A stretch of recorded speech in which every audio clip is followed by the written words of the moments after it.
Hello friends, welcome back to the my new video guys and my YouTube channel guys. Today friend we are going to talk about guys, how can we disable aeroplane mode setting in our Infinix phone device.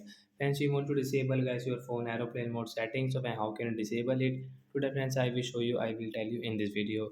So friends, now let's see guys, how can we disable aeroplane mode setting in our Infinix phone. Friends, we will on our phone setting guys. After on phone setting, I scroll it. Friends, you can see this tab setting.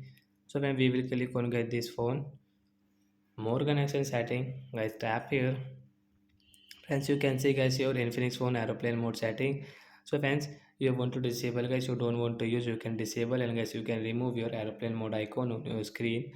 So when aeroplane mode will disable guys, now we can use guys our mobile data setting guys, phone call setting without any problem. So like that guys, we can disable guys phone aeroplane mode. So that's it guys, thanks for watching the video guys. I hope friends you understood how to disable aeroplane mode in our Infinix phone device. So bye bye friends.